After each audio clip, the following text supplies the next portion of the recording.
औज़ुबिल्लाहि मिनश्शैतानिर्रजीम बिस्मिल्लाहिर्रहमानिर्रहीम व नहमदुहु व नुसल्ली अला रसूलिल करीम औज़ुबिल्लाहि मिनश्शैतानिर्रजीम बिस्मिल्लाहिर्रहमानिर्रहीम। हाज़रीन मोहतरम, इलम दी शरह विच असी जिहड़ी साडी गुफ्तगू है अज गालबन तीसरा पार्ट है कि इलम इंसान नो किस हद तक परफेक्ट बनाता है। अल्लाह रब्बुल इज़्ज़त ने इंसानियत से कितना करम किया है कि उन्होंने आसमानी इलम फराम किया है कुरान मजीद की सूरत में। और दोस्तान मोहतरम, कुरान मजीद नो जिहड़ा पढ़ना है, पढ़ के समझना है और समझ के अमल पैरा होने नाल ये सारे बाकी जिहड़े रस्ते ने इलम दे वो तां खुलते। एक समुंदर है, अल्लाह रब्बुल इज़्ज़त ने किताबुल्लाह की तालीम विच ज़हनी ते रूहानी सलाहियतां दी नशोनुमा वास्ते हज़रत इब्राहीम अलैहिस्सलाम ने दुआ मंगी जिहड़ी कुरान मजीद विच दर्ज है। अल्लाह रब्बुल इज़्ज़त अर्ज़ की, मौला रब्बना वअबस फ़ीहिम रसूलन मिनहुम यतलू अलैहिम आयातिका व युअल्लिमुल किताब वल हिकमता व युज़क्कीहिम। यानी ये गल बड़ी समझने आई है कि इब्राहीम अलैहिस्सलाम की दुआ अल्लाह रब्बुल इज़्ज़त ने किस तरीके और किस अंदाज में क्या परवरदिगार इन्हीं में से एक रसूल उठाइयो। यानी यह जी कौम है इन्हां विच एक ऐसा रसूल भेज सल्लल्लाहु अलैहि वसल्लम जो इनके सामने आपके कवानीन पेश करे, यानी कुरान का निज़ाम पेश करे। आपके कवानीन का मतलब की है कुरान का निज़ाम पेश करे जो इन्हें किताब व हिकमत की तालीम दे और इनकी ज़हनी और रूहानी सलाहियतों की नशो नमा का इंतज़ाम करे।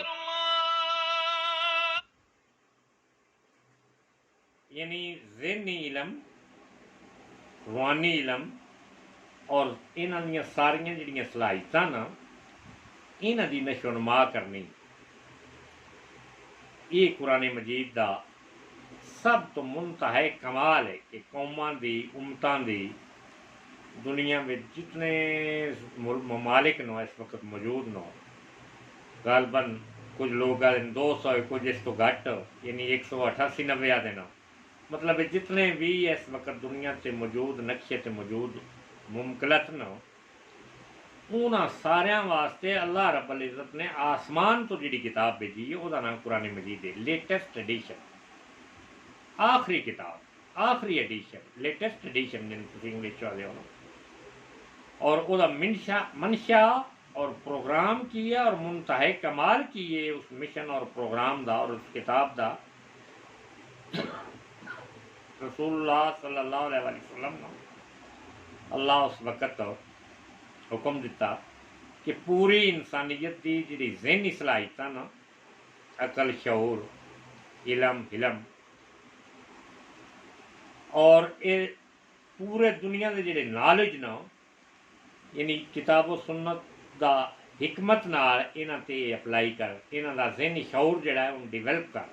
इस नॉलेज के जरिए, इस इलम के जरिए।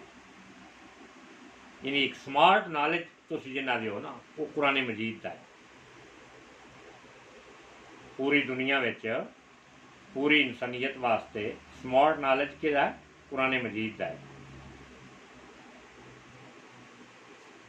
यानी रसूल तमाम अंबिया जितने पिछले भी हुए ना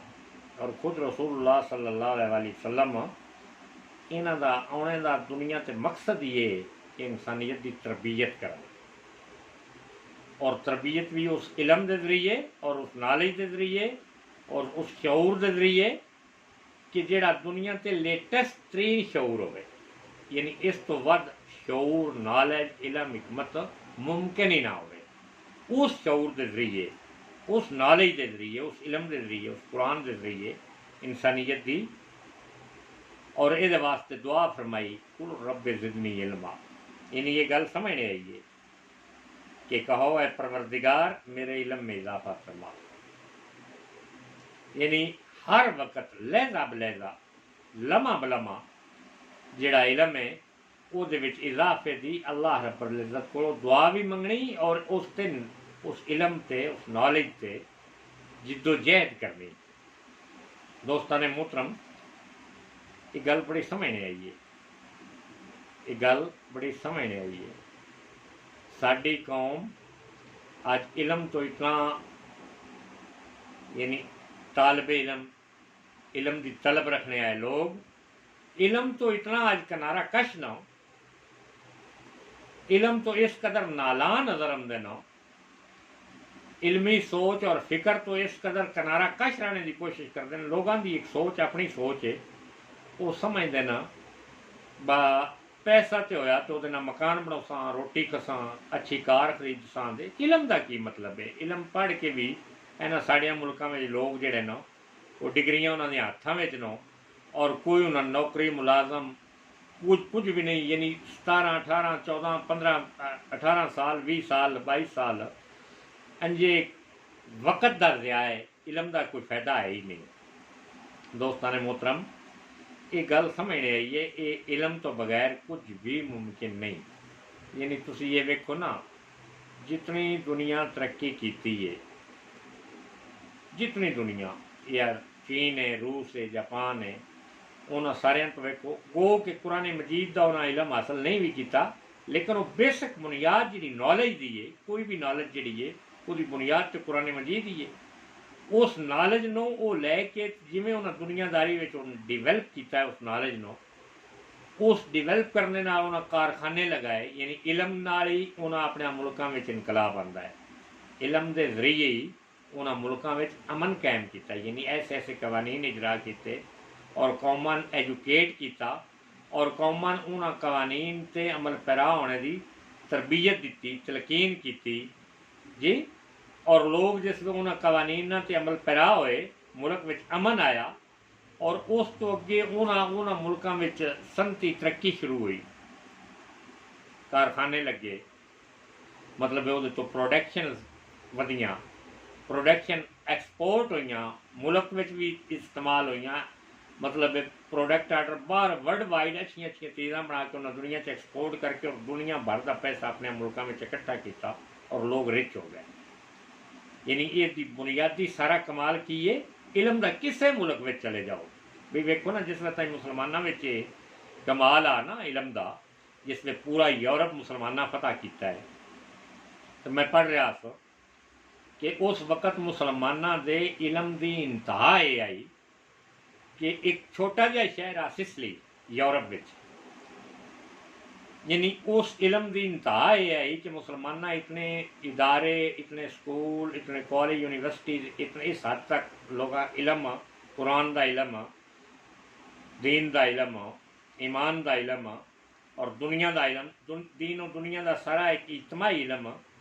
कि उस जमाने में कोई 500 इंस्टीट्यूट जोड़ा है उस शहर में वो हर वक्त मसरूफ कार आन कि इस खिदमत नाल कि लोगों ने एजुकेट कर रहे हैं, बच्चों ने इलम दे रहे हैं। यानी एक शहर में 500 के करीब यानी इलम की मुमताए कमाल वेखो ना मुसलमानों का, तो पूरी दुनिया से मुसलमानों का गलबा होया, पूरी दुनिया से मतलब मुसलमानों दी हुकूमतां कायम हुई, क्योंकि इलमी सतह पर, अकली सतह पर, शौरी सतह पर तेज़ हो दूजी दुनिया का। मैं 1988 में जापान में आ सो तो जिस स्कूल में असी जिस इदारे पढ़ रहा से वो साडे प्रोफैसर ने दसिया कि एक शहर यानी फ़कत टोक्यो में इस वक्त 1000 तो ज़्यादा इंस्टीट्यूट नो जेड़े कॉलेज, यूनिवर्सिटियाँ, स्कूल, वोकेशनल कॉलेज, मतलब जितने इंस्टीट्यूट नो टेक्निकल कॉलेज, यानी 1000 तो ज़्यादा इस टोक्यो शहर में, यानी इलम की तरक्की का हद वेखो थे, यानी मोर दैन 100%, यानी 100 तो ज़्यादा लोग जोड़े ना 100% समझो ना, 100 तो ज़्यादा मतलब है कि वो पढ़े लिखे लोग, कोई बच्चा एक बच्चा भी दोनों जापान का शहरी जोड़ा है वो अनपढ़ नज़र नहीं आएगा। और इतों तक उन्हें एथिकेट्स बनाए नो, कवानीन बनाए नो कि मतलब है कि कोई सीनियर अफसर है किसी घर का बंदा और ਉਹਦੇ घर का कोई फर्द अनपढ़ रह गया है तो उस घर के फर्द के अनपढ़ होने की वजह नाल उस बंदे नूं सस्पेंड किया जा सकता है। यानी कोई ये सनद लिया दे कि इस दा बच्चा या इहदा कोई पोता या इहदा कोई भतीजा अनपढ़ है, वो स्कूल नहीं पढ़ सकिया, लिहाजा वो कोई DCO दे ओहदे ते जितना भी वड्डा कोई अहदेदार है तो वो ये कि उन्होंने ओहदे तो फारग कर दिता जाता है इस वजह तो कि उस अपनी फैमिली सपोर्ट नहीं किया, अपनी फैमिली के बच्चे नहीं पढ़ा सकिया तो इतना बड़ा ओहदा नहीं करता है। यानी इस हद तक कुछ पकड़दा इंतज़ाम कानून तरीकाकार और सिस्टम है। यानी मैं जापानी कौम दे यानी एक ऐसा निज़ाम, एक ऐसी सोच और ऐसी फिक्र ये डिवेलप करता जावां कि दुनिया से उठने वास्ते इस फिक्र को अपनाए तो बगैर। मेरी एक जापानी साचो नाल यानी बॉस की उहदे नाल गुफ्तगू हो रही इस मामले से कि ये जिहड़ा मतलब फैक्ट्रियां का इंतज़ाम है, कंपनियां का इंतज़ाम है, ये किस तरीके नाल अगे डिवेलप किया जाता है। तो कहने लगा भी तो ये बड़ा मुश्किल काम है, ये इतना आसान काम नहीं है कि इतने बड़े इदारे चलाना, इतनी वड्डियां फैक्ट्रियां बनाउणियां और इतनी फॉर एग्जाम्पल टोयोटा कंपनी की कार कंपनी का प्रोजेक्ट जिहड़ा है हुण वेखो ना किस हद तक यानी वो एडा वड्डा प्रोजेक्ट है और पूरी दुनिया में एडा वड्डा उन्होंने प्रोजेक्ट बनाया है और हर मुल्क में कि तुसी दुनिया का कोई शहर, कोई महल्ला, कोई गली, कोई शहर देहात भी जिथे टोयोटा करोना मतलब लैंड क्रूजर उन्होंने प्रोडक्ट ना होना। यानी इस हद तक उन्होंने एडा वड्डा इदारा, एडी वड्डी सोच, एडा वड्डा फंक्शन और उन्होंने पूरी दुनिया ही डिलीवर किया है। लेकिन वो पिछे वेखो है कि यानी ये तरक्की का राज की है। वो मैंने दोस्त कहने लगा मतलब बूचो सी उस कंपनी का, उस आख्या भी इतने जापान के कानून जोड़े ना तू तो एक सामने जहरदारी है ना कि एक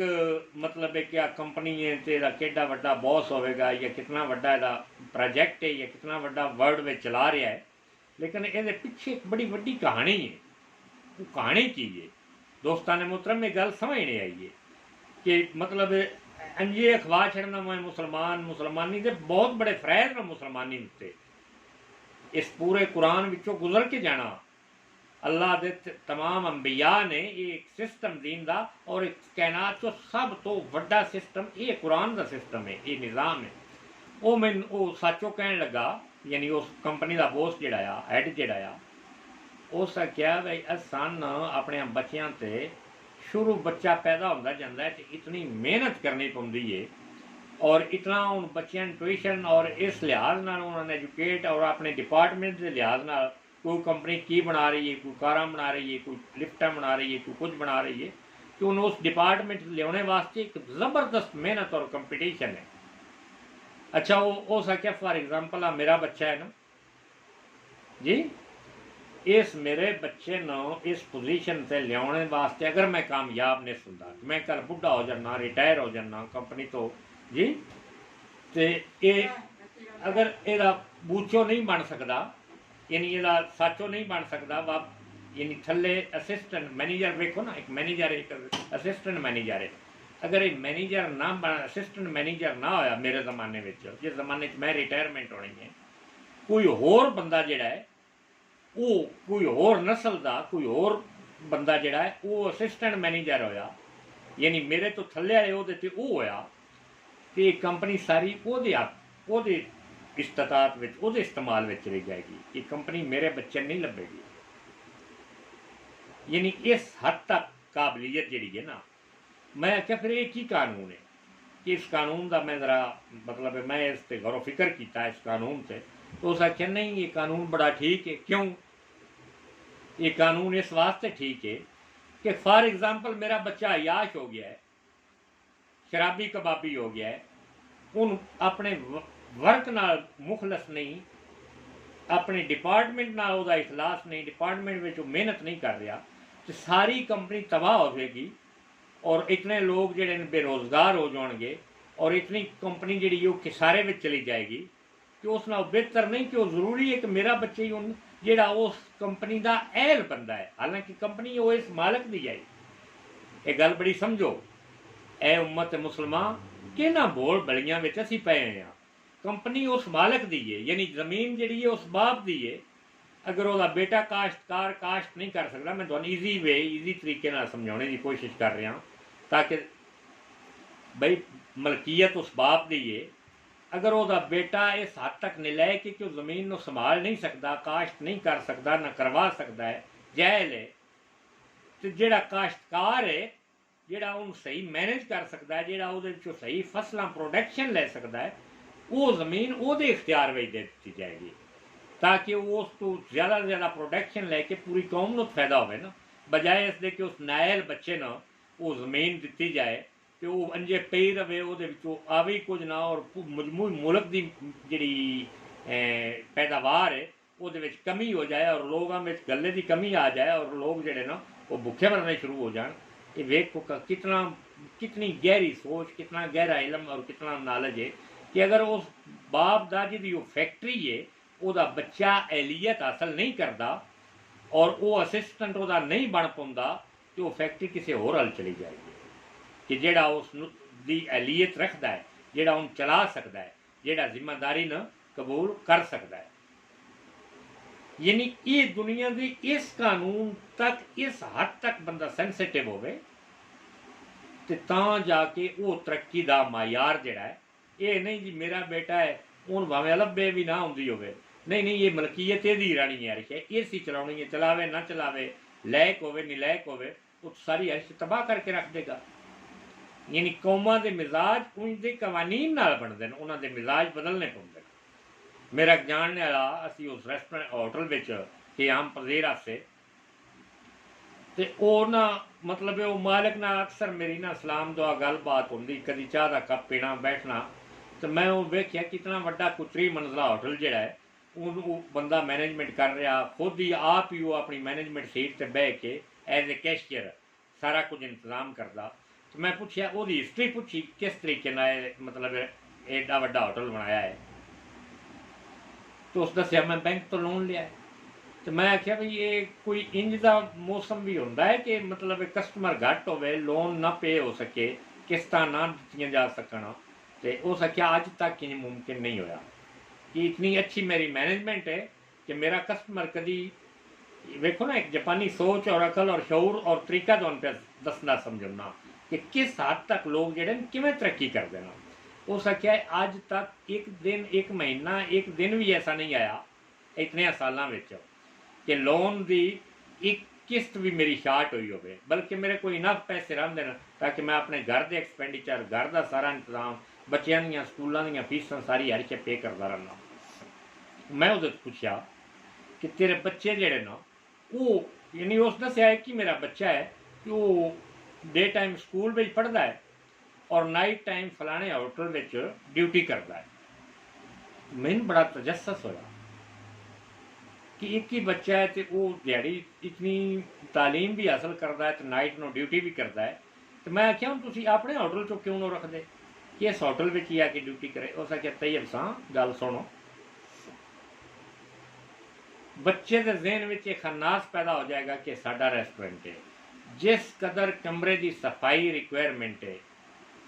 जिस कदर कमरे न साफ करना मतलब होटल का पूरी एक क्लीनिंग सफाई की रिक्वायरमेंट है, बेडशीटां की तब्दीली हर चीज़ की एक तरीकाकार सिस्टम और मैनेजमेंट वो जितने मुलाजम काम कर रहे हैं ना हर एक नो केयर टेकर बनना। जदों ये जहन में ये जल्दी जल्दी ये आ गया ना कि होटल साडा है मैं तो शाचू हाँ जी, तो ये फिर पूरी ड्यूटी नहीं देगा। बच्चा है अजे टीन एज अजे वो सलाहियत नहीं बेदार हुई, पूरी ड्यूटी का वो समझदारी ये नहीं आई, तो कोई ऐसा वक्त ना आ जाए कि होटल ही ये फलाप कर पवे। लिहाजा ये अकलमंदी ये है कि ये किसी होरी होटल में बतौरे सर्विस जॉब करे, वो तो तनख्वाह लवे, इन पैसे का एहसास हो कि एक ही घंटे की तनख्वाह कितनी लगती है, 1000 रिंगट या 1500 रिंगट जितना भी लगता है एक ही घंटे की जी तनख्वाह है, तो वह पैसे अपने जिस वे हाथ हिला के कमाऊसी ना ये अकल जवान हो सी, ये शौर जवान हो सी, और उत्ते जो मैनेजर हो सी, ये सीनियर हो सी पूरी तरीके तो सफाई कराओ सी, ड्यूटी ली सी, समझदारी का सारे नुकते आउ सुनो, क्योंकि वह गैर होना है उस उनसे कम चाहिए होना है।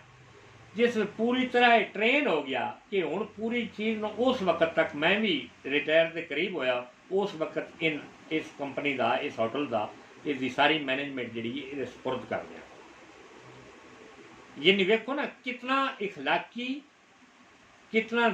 उस फरीजा समझ के कि अपने बच्चे किस अंदाज नाल उसकी तरबियत की कि वो किसी होरी कंपनी होरी होटल में काम करे सारिया कमियां कुताइयां जड़ियां खत्म हो जान कि पैसा कमाना कितना मुश्किल है और पैसे मैनेज करना कितना और पैसा घर बचाना कितना और जिस वे पूरी तरह की ट्रेनिंग हो जाएगी उस वे अपना होटल देंगा। साढ़े आए कोई कंसैप्ट ही नहीं है। मुसलमाना पूरी कौम चो पूरे पाकिस्तान में वेख लो और पूरे आलम इस्लाम चो वेख लो अल्लाह रब्बुल इज़्ज़त ने कुरान मजीद में फरमाया कि ये रसूल इस वास्ते तुहाडे विच भेजा है। ए लोगो समझो ना ये थोड़ा ही है कि मेरा मतलब है ये अल्लाह का दीन जिहड़ा है ये हर चीज़ से हावी है ना दीन है हर चीज़ से हावी है कि तुहाडी ज़हनी और रूहानी नशोनमा का इंतज़ाम करे। रूहानी यानी नमाज रोज़ा दीन अल्लाह ने मैं कई खिताब कर चुकिया कि नमाज की टाइमिंग अल्लाह रब्बुल इज़्ज़त ने इस वास्ते कि दुनिया की कोई ड्यूटी जी है वो खलल नमाज नहीं बनती और नमाज की टाइमिंग इस लिहाज ना अल्लाह ने सैटिंग की है कि दुनिया से कोई बंदा ड्यूटी करने वाला नमाजी नालों पिछे नहीं रह सकता अगे नहीं करता। नमाजी जड़ा है वो अगे नहीं करता ड्यूटी अपनी ड्यूटी भी करे नमाज भी पढ़े ड्यूटी भी करे हर नमाज भी अपनी बकायदा अल्लाह ने नमाजा का सिस्टम ही ऐसा बनाया है। ज़हनी तरबियत की है वही कि ये कुरान का निज़ाम अल्लाह का निज़ाम समझ के जो भी दुनिया तो जिम्मे ड्यूटी है वो ड्यूटी और ये वास्ते इजाफे वास्ते नाल अल्लाह रब्बुल इज़्ज़त ने दुआ सिखाई रब कुल रब ज़िदनी इल्मा अल्लाह को मजीद दुआ मंगते रहो मजीद ये सोच को डिवेल्प करते रहो अपने प्रोजेक्ट। हुण साढ़े यहाँ क्यों नहीं ये प्रोजेक्ट चलते कि हर बंदा जड़ा है वो एक ज़हनी अयाशी का शिकार हो चुका है। ज़हनी सोच वो अयाशाना हो गई है वो किस तरह मेरा मतलब है फैक्ट्रियाँ लावे वो किस तरह वो मैनेजमेंट करे किस तरह वो मार्केटिंग करे किस तरह वो इतना स्टैंडर्ड क्वालिटी स्टैंडर्ड का माल बनाए कि वर्ल्ड में एक्सपोर्ट करे और एक्सपोर्ट में पूरी दुनिया में पजीराई हासिल ताकि वो क्वालिटी जी है वो 100% क्वालिटी जी है वो मतलब अप टू डेट हो और वर्ल्ड में क्वालिटी जी है दूजी दुनिया का जो माल है वो बेहतर क्वालिटी जी है वो देवे। यानी ये कुरान मजीद कोई मैं हैरान मैंने कुरान मजीद का जो फलसफा लेना पाया है ये सोच लेनी पई है अपनानी पई है और लॉ ऑफ कुरान ये पार्टी जी है Pakistan Tehreek law of Quran party इस वास्ते बनानी पई है। यानी मैं जिस वे अपने अकल शऊर दियाँ सारी इस्तेमाल करने तो बाद कि अल्लाह की किताब कुरान मजीद हो सी मैं हूँ पाकिस्तान और आलम इस्लाम का अकीदा कुरान के मुतलक कि दुनिया के किसी भी स्कॉलर को ले लो प्राइम मिनिस्टर को ले लो मौजूदा प्रेजिडेंट को ले लो मौजूदा आर्मी चीफ को ले लो मौजूदा सुप्रीम कोर्ट के सीनियर किसी जज को ले लो हाई कोर्ट के सीनियर किसी जज को ले लो पुलिस के किसी आई जी ले लो मतलब बड़े हाई रैंकर जोड़े लोग अफीसर नो मतलब हाई रैंकर नो टॉप दुनिया की करीम है उन्होंने सारे ले लो किसी तो पुछो भाई ये जोड़ा कुरान मजीद है उलमा की एक बड़ी वड्डी तादाद में ले लो पीराने उज़ाम की एक बहुत वड्डी तादाद में ले लो जी मुल्की आम आवाम नास इलैक्शन कैंडीडेट लड़ने आए इलैक्शन की एक बहुत वड्डी तादाद में ले लो कि कुरान मजीद की किताब है यदा रेगुलेशन की है हर कोई आजद आ जाएगा जी अल्लाह की मोतबर किताब है पढ़िया सुनिया बस बड़ा रूहानी लज्जत और कैफ आंदा है और बड़ी मुतबर्रक किताब है। इन चुमो चट्टो उच्चा मस्जिद में रखो घर में उच्चे जगह पर रखो अदब करो अल्लाह की किताब है फिर ही अल्लाह ताला इस किताब के सदके साढ़े हाल ते रहम करना है। इस तो उत्ते कोई नजरिया कुरान के मुतलक वाडा होवे या ज्यादा तो ज्यादा जिन्होंने कोई बड़ा मजहबी बहुत बड़ा आदाफ मजहबी जिन शौक होवे ना वो है कि जरा बड़े ही अल्लाह कहलाउंदा होवे बड़े ही अल्लाह तो डरने वाला होवे नहीं यार कुछ करना चाहिए है तो कुरान का 2 किलियां में 4 किलियां में 10 किलियां में एक हद है वो एक बहुत बड़ा मदरसा बनावे वो कोई 100-150 बच्चा 200-300 हिफज करे और वो इतनी वो तादाद दस सके कि जी साढ़े ते हर साल अलहमदुल्ला 20 बच्चे 18 बच्चे 22 बच्चे 30 बच्चे 25 बच्चे हाफिज बन के निकलते हैं। ये एक मुंतहा कमाल है इस किताब के इलम की, यानी साढ़िया मुल्कों में। मैं तुहानू पे दसना कि इस किताब का इलम और नॉलेज ये कि टोयोटा फैक्ट्री जी पूरी दुनिया में प्रोडक्ट और जी एक एक आमदन का इंतहा है कि मैं जिस जापान में आ यानी एक एक पाकिस्तानी एक्सपोर्टर की मैं गल करना जी उन्होंने फैक्ट्री दी होर जी वर्ल्ड ब्रांचा ना उन्होंने गल नहीं करता। एक एक एक्सपोर्टर जड़ा आ चूको जी दोशा जी गड्डियाँ मतलब सैकेंड हैंड या यूज कार एक्सपोर्ट दुनिया ते कर रहे हैं 50 60 17 मुल्कों 80 मुल्कों में। मैं पाकिस्तानी बिजनेसमैनों की एक गड्डी की कीमत जी 5 लाख तो लग के 80 85 लाख 90 लाख करोड़ 1.5 करोड़ तक एक एक गड्डी की वैल्यू 200 गड्डी एक शिपर जड़ा है एक बिजनेसमैन वो जी वर्ल्ड में 200 गड्डी महीने की एक्सपोर्ट हो रही है। यानी घट तो घट भी कीमत जी 4 लाख तो 5 लाख तो उत्ते और 1.5 करोड़ तो थले। यानी एक बंदे दी इतनी गड्डियाँ 200 गड्डी 250 गड्डी किसी की 300 गड्डी भी एक्सपोर्ट होती मैं वेखी आप। इतने जो मैं पाकिस्तानियों की पे गल करना जो उत्थे बड़े एक्सपोर्टर हो अज जापानी आप वो कंपनियां वर्ल्ड में जिथे जिथे एक्सपोर्ट यानी एक दिहाड़ी की तजारत की आमदन जी है वो बिलियन ट्रिलियन तक मतलब एक दिहाड़ी की तजारत जी है आमदन वो रिटर्न उस पैसे का वापस उस मुल्क में आना उन्होंने बिजनेसमैनों दी जेबां जाना उन्होंने बैंकों में जाना ये की आ ये सारा कुरानी निज़ाम है। ये कुरान तो हटिया है। यानी किसी एक जाई भी कोई डैमेज सिस्टम हो बंदा झूठ बोले गड्डी गलत गले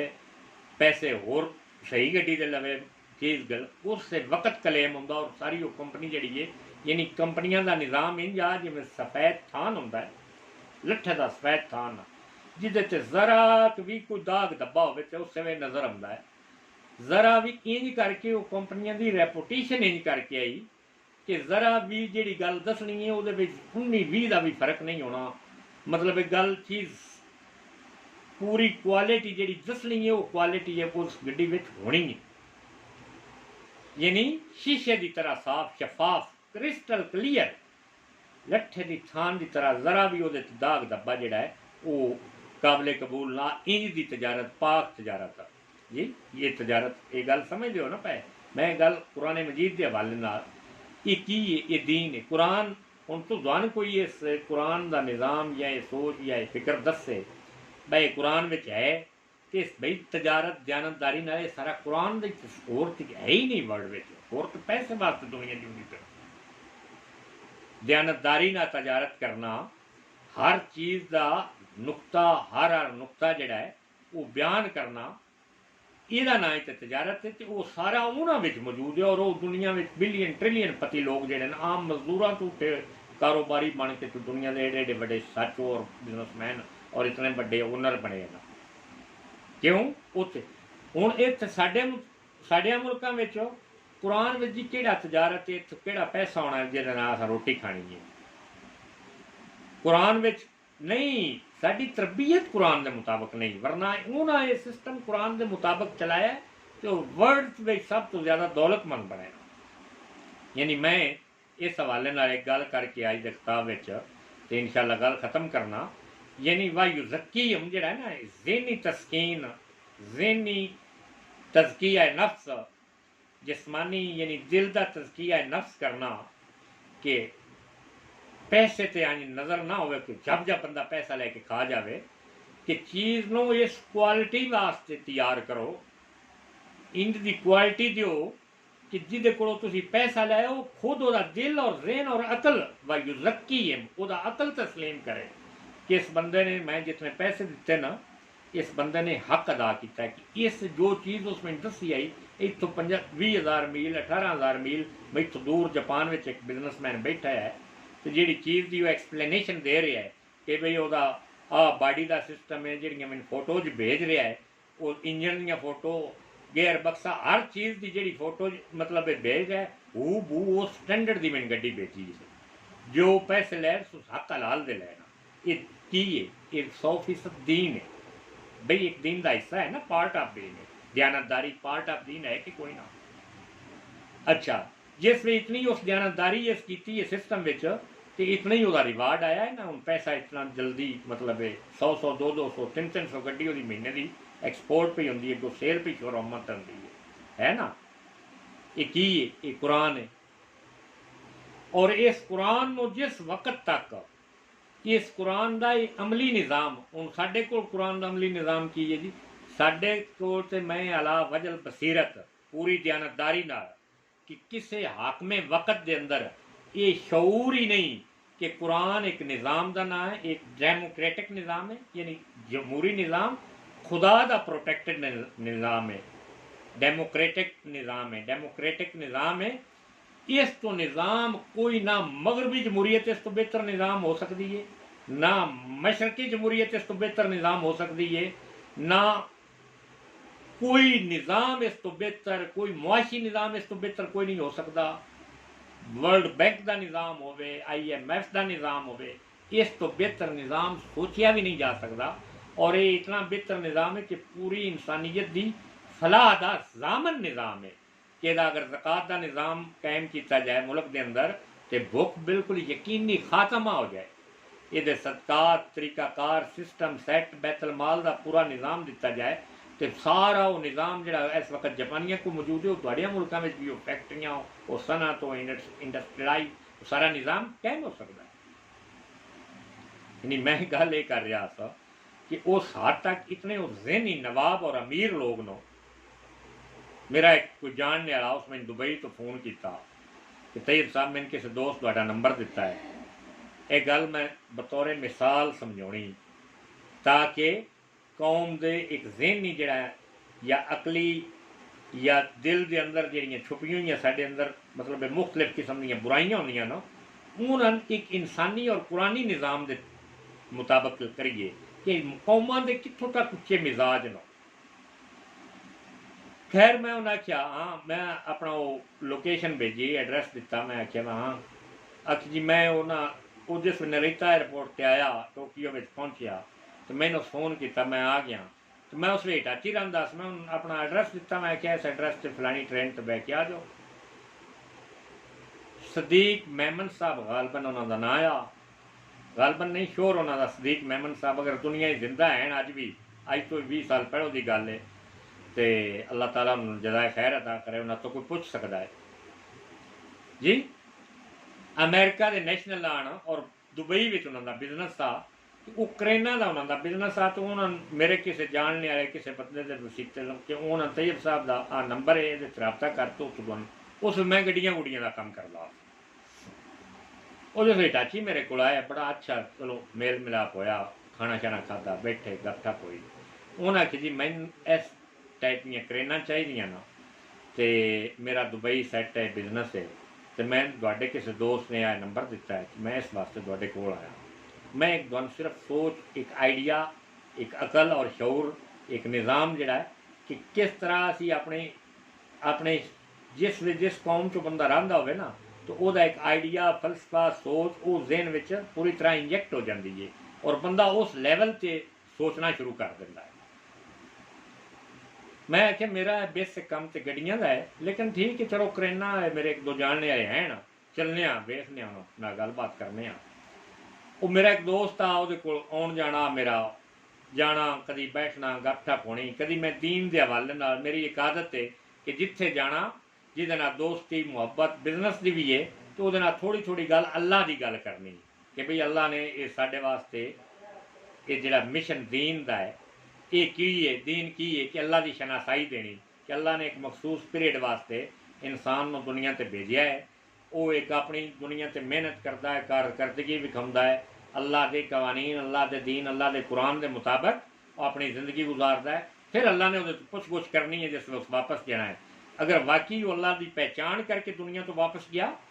और अल्लाह के दीन के मुताबिक ज़िंदगी गुजार के गया और कुरान मजीद को अपनी ज़िंदगी का ओढ़ना बिछोड़ना बना के गया और कुरान मजीद के निज़ाम को अपने मुल्क का निज़ाम बना के गया और कुरानी कवानीन अपनी असम्बली के कवानीन बना के गया और कुरान की सोच को अपनी सोच बना के अपनी फैमिली की सोच बना के गया तो यकीनन अल्लाह ताला 100% ग्रेडेशन कामयाबी अपनी जनता में रिवार्ड देंगे। मैं एक मुसलमान का अकीदा बयान कर रहा मेरी अक्सर सोच होंगी है कि किसी भी जापानी दोस्त जानने वाला, गड्डियां का काम करने वाला, क्रेनां का काम, जो भी एक रेलेवेंट परसन है जिसने सलाम दुआ होनी है, कि हूँ थोड़ा थोड़ा ये दीन की सोच, फिक्र, फलसफा, हिकमत नाल, बसीरत नाल, बसारत नाल, हाँ भाई सन पैदा कैं किया है, सूरज कौन बनाने वाला है, ये सूरज मशरक वालों कौन कढ़ने वाला है, मगरब से कौन गरूब करता है, साड़ी जिंदगी का मकसद की है। तो वो जो उस कंपनी का मालिक आ सच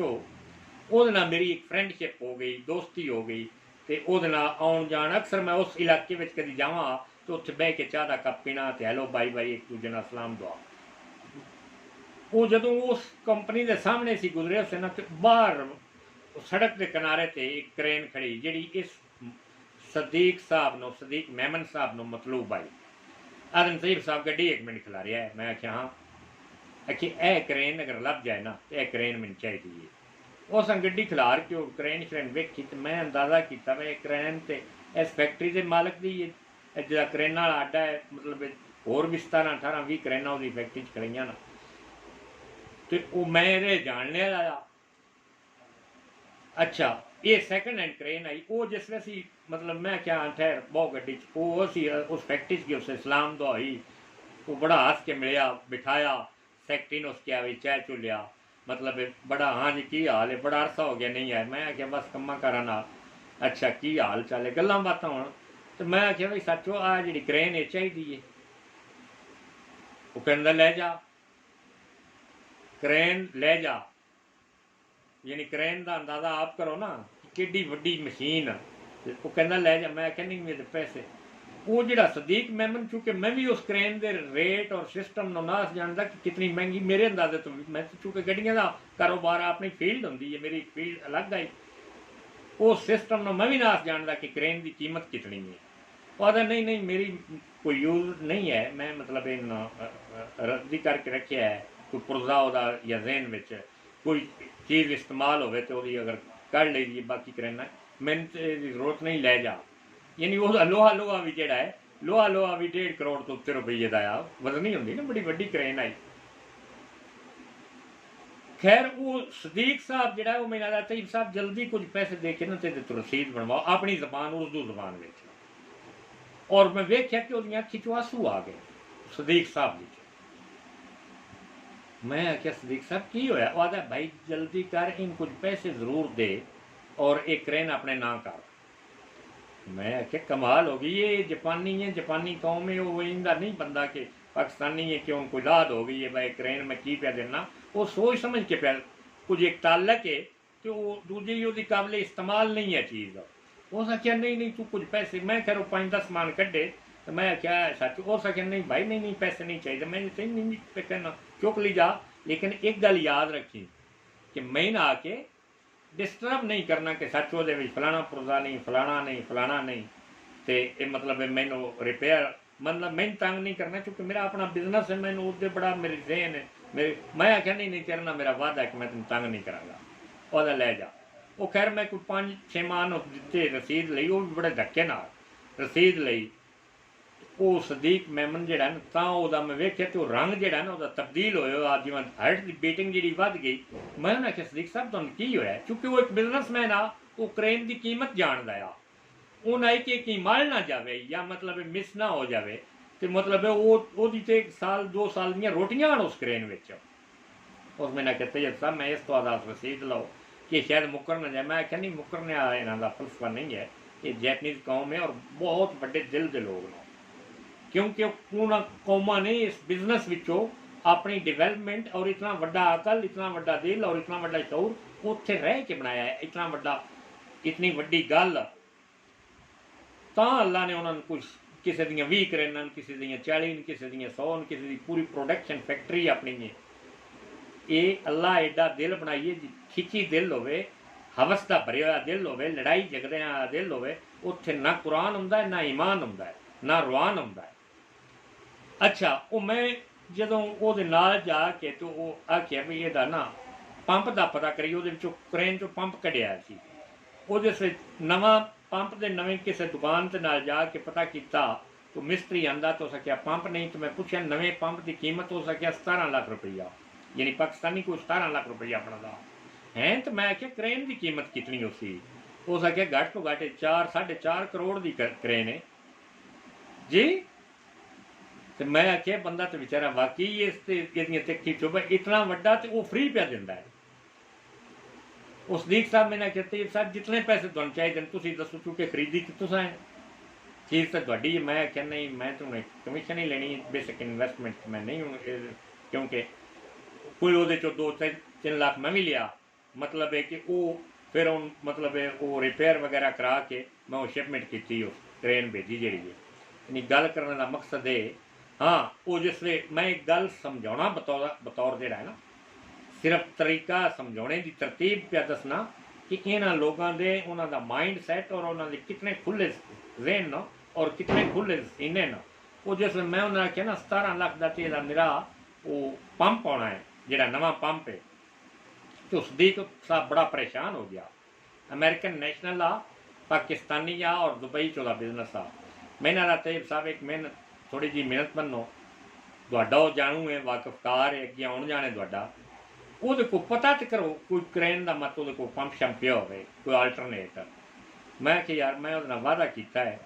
कि मैं हूँ नहीं आवागा। उस आख्या मैंने तंग ना करी, मैं आख्या नहीं तंग करांगा। मैं हूँ गया तो बेचारा तंग होगा। उस आख्या नहीं यार एक बारी अल्लाह वास्ते मेरे वास्ते जा। वो खैर नाल ही तो फैक्ट्री है। मैं आख्या चल तू इतने खड़ा हो, मैं वो गड्डी च गया। मैं आख्या बॉस वो क्रेन जी है ना वो बड़ा हसिया, हस हस के मुँह का मैंने आदा मैंने पता है कि तू हूँ आना है मेरे को, वेख हूँ अंदाजा करो। हाँ मैं आख्या वो पंप कोई नहीं, वो आदा पंप वो कढ़ के तो इस दूजी क्रेन में पाया वो पंप मैं अंदर पिया है। तो वो अपने ड्राइवर को बुलांदा आदा इंज कर साहब नाल ट्रक में पंप रख के जा क्रेन के उत्ते छड़ के आ। मैं आख्या तो पैसे हो सके ना ना ना ना ना पैसे नहीं। यानी सोच मैं अकल दुआडे और कलब सीना वायुजक्की इमदा कानून तो पिया पूछना। पाकिस्तानी कौम दुआडा कोई एडा वड्डा बिजनेसमैन है, कितों लग के कराची तो लग के पेशावर तक पूरे पाकिस्तान के बिजनेसमैन इकट्ठे कर लो जी, किसी का एडा दिल एडा हौसला। उस जापानियन कोई ना पता क्रेन की कीमत की है और ये पंप की कीमत की है, और जिथे वो रोकना चाहता कि हाँ बई यानी क्रेन अगे चलो तुम मैं दे बैठा तो पंप के अद्धी कीमत 8 लाख से मैंने दो ना, जिमें दी वो आइन मनवाना चाहता उसी उस मजबूर आते। लेकिन उस मैं हैरान हो गया सो कि जिस वो हस के ना हस हस के मुँह दर्द कहना मैं तो ये साहब आख्या मैंने तंग ना करे, फिर आ गए हो ना। मैं क्या हाँ जी आदा की चाहिए। मैं कहते सर वो पंप नहीं है, कहता ड्राइवर को ट्रक में पंप रख ते साहब नाल जा उत्थे क्रेन ते छड़ के आ। मैं आख्या पैसे आदा नहीं नहीं नहीं पैसे नहीं चाहिए, पूरा पाकिस्तान और आलम इस्लाम सारा रला लो, सऊदी अरब ने भी रला लो। मैं वायुजक्की इमदा कानून पे समझना कि कितना तज़किया नफ्स उन्हें कौमा किते है ना। वो जिसले वो सदीक चूंकि जापानी कौम को एडा ना जानता, नवा गया उत्थे जापान तू ईरान से मतलब वो आदा जी तैयब साहब कोई पैसे कैसे। मैं आख्या नहीं यार, उस आख्या पूरा आलम इस्लाम पाकिस्तान इकट्ठा कर लो, एडा हौसला। यानी मैंने खुद याद है कि मैं अपनी गड्डी की एक बारी कोई वो चीज़ टुट गई तो बिलालगंज लाहौर में गया उस मैंने एक बारी वो पूछा कीमत कितनी है, वो ग्रिल सी वो तो उस आख्या 4800 रुपये। मैं समझा कोई शायद अगो सस्ती लग जाए। मैं अगो को 5-10 दुकाना फिर के आया किधरे मैनू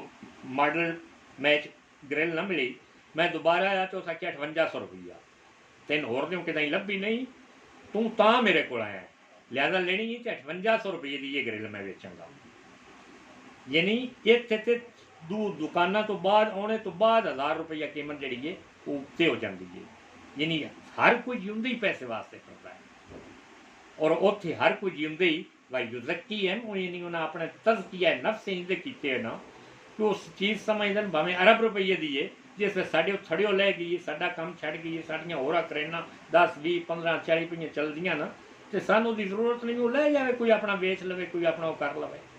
यानी ये कौमां दे मिजाज ना तो अल्लाह ताला वो कितों ताई उन्होंने डिवेलपमेंट वर्ल्ड में रिकॉर्ड है कि पूरी दुनिया में कितनी गड्डियाँ किहड़े शहर में किहड़े इलाके में। यानी उस जैपनीज कंपनी का एक जो मैंने कुरान मजीद की सोच और फिक्र का ख्याल आया ना कि वो मेरा एक छोटा जिहा शोरूम आ उत्थे नाल इशनोमाकी फोर्ड ते वो जेड़ा नाल जापानियां दा शोरूम आ मैनूं लगदा है तैयब सां ये तू शोरूम मतलब कारां दे मुतलक खूब एक्सपर्ट है। मैं आख्या मैं तो ज़्यादा नहीं ना मैं इंजन जानना ना इतना मैं तो चलो सेल सिस्टम ही है सेल दी हद तक ही है। तो मैनूं लगदा है ये तेरे बस का काम नहीं ये जिवें गड्डियां इन्हां मतलब एक्सपोर्ट करना इन्हां दी इंजन इन्हां मेरा मतलब पूरा तुसीं जेह्ड़े मुसलमान हो तुहाडे कोल कुरान प्रोजेक्ट कोई नहीं कि असां जिवें जापानियां घर घर गड्डियां पहुँचाइयां टोयोटा करोला है करोना है क्रोसा है मतलब घर घर मतलब साडियां गड्डियां पूरी वर्ल्ड विच हैन। तुसां मुसलमानां दा कोई नहीं असां वेख्या कि कुरान इन्हां घर घर हराया हदायत वास्ते कुरान प्रोजेक्ट कोई बनाया होवे। उस दिन मेरे अकल विच मेरे शऊर विच मेरी पाली अकल दी शऊर विच ये गल आ गई कि तैयबे छड्ड कुरान का एक ऐसा प्रोजेक्ट बना लॉ ऑफ कुरान फिर पार्टी बनी फिर मैं पाकिस्तान आया फिर एक पार्टी रजिस्टर्ड कराई law of Quran party registered करा के तो मेरे जहन में एक आइडिया बनया कि कुरान का एक ऐसा बड़ा प्रोजेक्शन सिस्टम बनाया जाए कि पूरी दुनिया में जिमें वो जापानी गड्डियां एक्सपोर्ट करते हैं इन कुरान को एक्सपोर्ट करो कौमां नस्लां नेशनां हर हर इन्वायरमेंट के मुताबिक हर नस्ल कौम को ये सिस्टम फराम करो ये ही अल्लाह रिजक ये ही अल्लाह बरकत ये ही अल्लाह सारे निज़ाम अता फरमोसी। दोस्तान मोहतरम मेरी गल करने का मकसद है वह युज़क्की जिस कौम ने भी अपना तज़किया नफ्स कर लिया अपने आप को पाक कर लिया साफ कर लिया तजारत विच आओ तजारत विच नमाज विच कुरान विच सियासत विच मुआशत विच वह युज़क्की यानी इसका फलसफा है कि जिस मामले भी तुम अपने आप ने नफ्स को ताहिर बना लिया तातीरा कर लिया पाक बना लिया हूँ मांझ लिया जिमें भांडा मांजीदा है जी साफ कर लिया भांडा दिल का नफ्स का मतलब दिल का भांडा साफ कर लिया दयानतदारी दिल में ले आंदी अल्लाह का कुरान दिल में ले आंदा अल्लाह का दीन दिल में तो सारे मसाइल पाकिस्तान और आलम इस्लाम के हल होता है। ये मैं मुँह वाला तो है ही नहीं ना जी मैं वज़ीर आज़म मेरी आ पार्टी ये भी पता कोई नहीं कि एक केड़ा निज़ाम इस कौम की इसलाह कर सकता है केड़ा निज़ाम इस कौम को सरात मुस्तकीम पे चला सकता है केड़ा निज़ाम इस कौम की गुरबत ख़त्म कर सकता है केड़ी सोच इस कौम को अगे डिवेल्प कर सकती है ये कुरान की सोच है। अल्लाह तबारक व तआला मैन दुहान और पूरी उम्मत मुसलमान इस कुरान के हकीकी इलम लैके इस law of Quran Pakistan party ने एक ऐसा दुनिया के गरीबों किसानों मजदूरों इस नाल ताल्लुक बनाओ इस पार्टी का हामी होना असर अल्लाह है। ये कुरान की रूह है कुरान जो अल्लाह की आखिरी किताब है इस हवाले नाल कि ये सियासत का निज़ाम या मुआशरत का निज़ाम दुनिया च इंट्रोड्यूस करके एक नवा आलमी निज़ाम दिता जाए। अल्लाह तबारक व तआला दुआन मैन और पूरी उम्मत मुसलमान सरात मुस्तकीम से चलने की तौफीक अता फरमाए। वमा अलैना